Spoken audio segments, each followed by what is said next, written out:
In this lesson, we'll learn about the sheen component of the Redshift material and how to create realistic fabric shaders in Redshift for Cinema 4D using the sheen component. Hey folks, welcome to MoGraph Plus. This video is a free sample from our course, The Ultimate Introduction to Redshift for Cinema 4D. It's a massive 14 plus hours course in which we explore all the aspects of Redshift for Cinema 4D thoroughly. Make sure to check it out. The link is in the description. Also, be sure to subscribe and ring the bell to get notified about our latest videos. If you take a look at this reference picture, you can start to see what makes fabrics look like fabrics. Look how the faces or polygons that are parallel to our viewing direction are darker and the perpendicular faces to our viewing direction become fuzzier and brighter. If you can simulate this, you can get realistic fabric shaders. And this is exactly what sheen component is supposed to do. It is basically simulating microfibers and cloth-like surfaces or any sort of fuzziness on fruits and other things. Before creating any actual fabric shader, let's take a look at the sheen parameters. So let's create a new Redshift material and assign it to the geometry and also open up its shader graph. For a realistic fabric shader, you only need the diffuse and the sheen component plus any bump, normal, or displacements mapping. So for now, we can zero out the reflection weight and use a dark gray with the RGB value of around 50 for the diffuse color.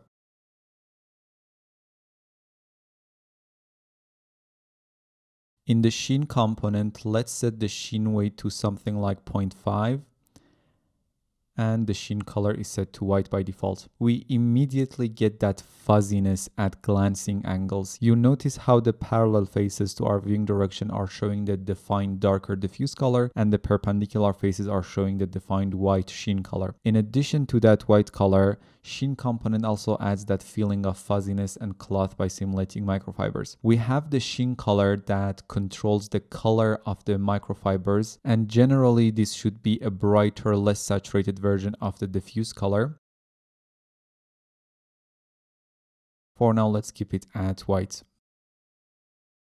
We also have this Shin Roughness, which modulates how much the microfibers diverge from the surface normal direction. Basically, using the roughness value, you can control where that fuzziness begins. By increasing it, it begins at lower angles from the parallel faces, and by decreasing it, the fuzziness starts at higher angles from the parallel faces. If I set the roughness to 0.1, you see how the sheen effect is limited to very extreme glancing angles. And if set to something like 0.6, now that sheen effect is more widespread and starts earlier. And sheen weight controls how much the sheen component contributes to the overall shader. So that's about the sheen component. Now let's make some realistic fabric shaders. First, we try to create a purple velvet shader. So create a new Redshift material and assign it to the geometry and also open up its shader graph. Zero out the reflection weight. For the diffuse color, use this dark purple. You notice it doesn't look like fabric at all or velvet because we still don't have that previously described attributes of fabrics. For something like velvet, set the sheen weight to 1 and sheen roughness to 0.2, and for the sheen color, let's use a brighter, less saturated color compared to our diffuse color. And now as you can see, we get this nice velvet shader. Let's go for a blue velvet. I'm gonna just copy the purple velvet shader and assign it to the geometry.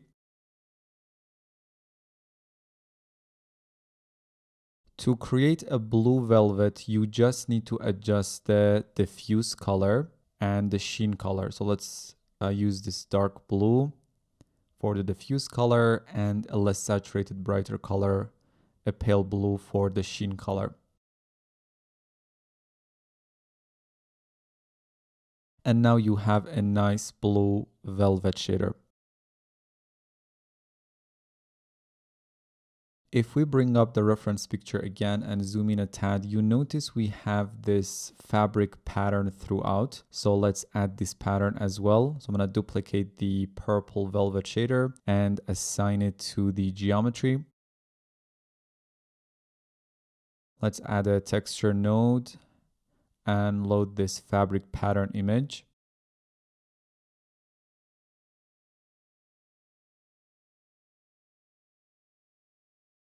And as we want to use this as the bump map input, which is a data input, let's change its color space to raw as we are in ACES.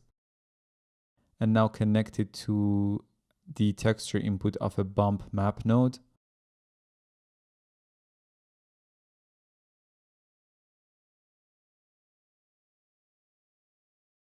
And connect the bump node to the bump input of the Redshift material. I'm going to set the bump height to around 0.2 because we are dealing with velvet and any pattern should be very subtle. Set the texture as the output shader just to see how it sits on the geometry. I'm going to set the tiling of the fabric pattern image to around 0.2 and 0.2. And finally, we can set the Redshift material as the output shader again, and let's see what we get.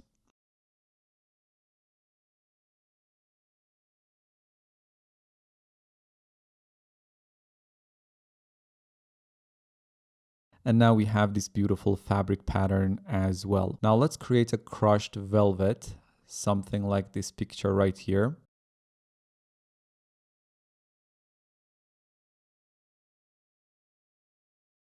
For this, duplicate the original velvet shader and open up its shader graph.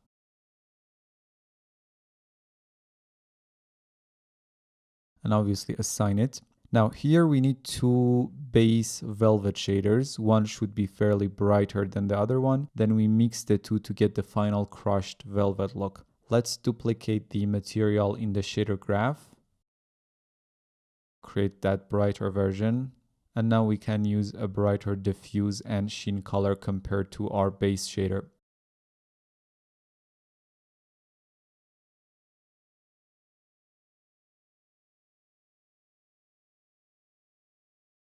Now add a material blender node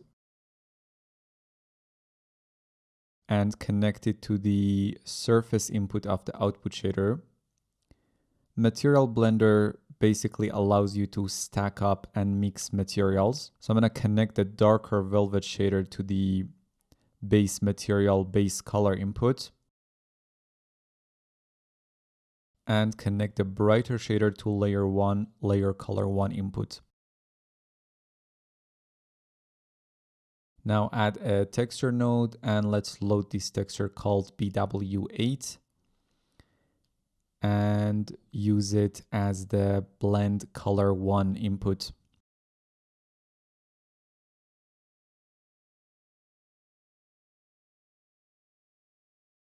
So basically where the texture is white, the second shader will show up, and where the texture is black, the first texture will show up. I'm going to set the tiling for BW8 map to 0.2 so it sits better on the geometry, and its color space to raw as it controls the data input.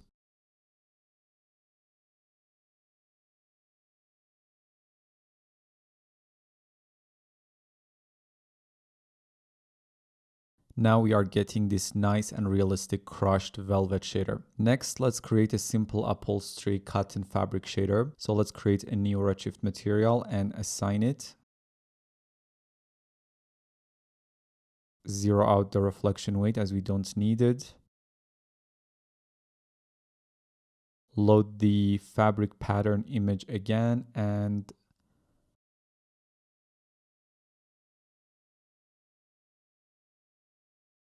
set its tiling to 0.2 and connect it to the diffuse color. We want to use the same image for the sheen color as well, but we want it to be brighter compared to the diffuse color texture. As we learned, the sheen color needs to be brighter and less saturated. So connect it to a color correct node. And now connect the color correct node to sheen color input of the shader.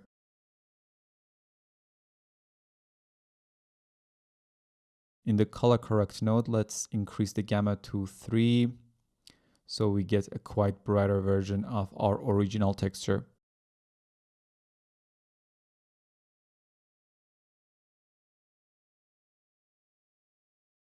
Now in the material itself, set the sheen weight to something like 0.6, set the Shin Roughness to something like 0.3, and for the bump map, connect the original fabric pattern texture to a bump map node.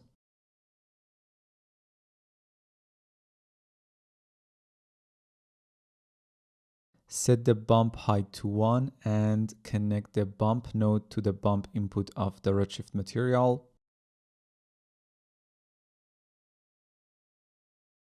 And here is our beautiful realistic cotton. While we are here, let's create a colored version of this. Simply duplicate the whole shader and assign it.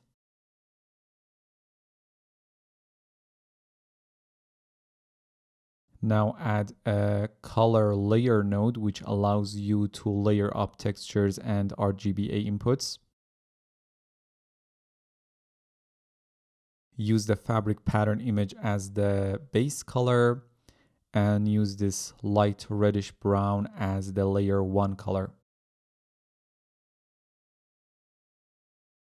Now set the second layer blending mode to exclusion and connect the color layer node to the diffuse color input of the material.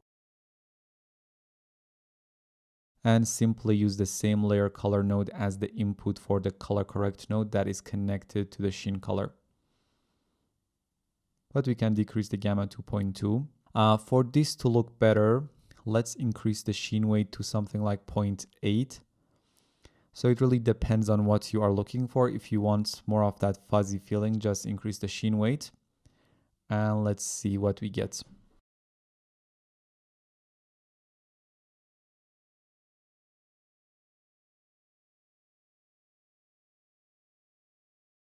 And there you have it. Next, let's go for a satin look. And for this one, we won't be utilizing the sheen component. As for satin, if you take a look at this reference picture, you notice satin or silk is different and the highlights are kind of playing with you. There is no well-defined pattern that you can describe, but I have a pretty good formula to create highly realistic satin or silk shaders, and it involves curves or ramps. So let's create a new Redshift material and assign it.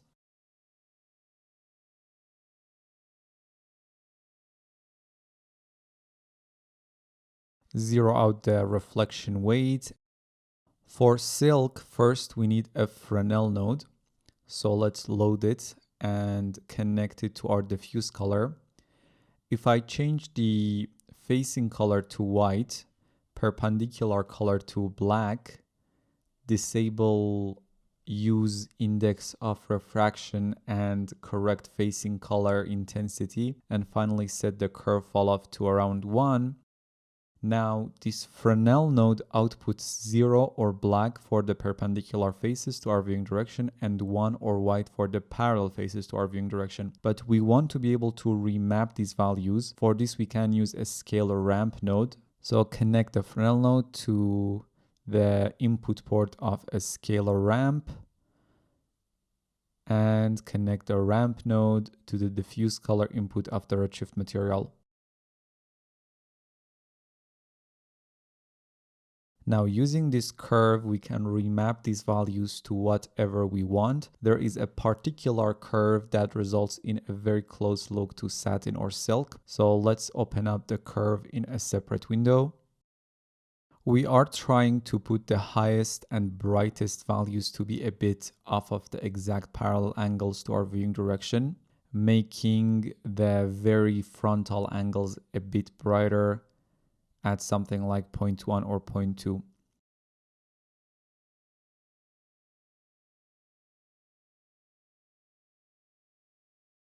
And a curve like this should give us a silk-like look, just needs a bit more work to make it better. I have saved out a better curve. Let me just paste it here And this should give us a really nice satin shader, as you can see. Now the next thing would be to incorporate the specific colors that we are looking for. To do that, we can use a color mix node. So connect the Scalar ramp to the mix amount input of the color mix node.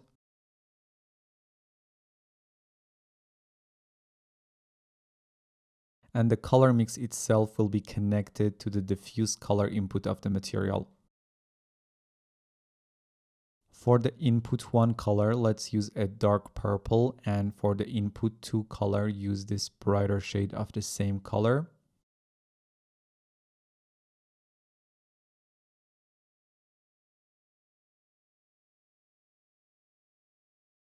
And voila, you have a very realistic satin shader. To get a different satin color, you can simply change the input 1 and 2 colors. First, duplicate the satin shader and assign it. And this time, let's use this dark and bright green colors.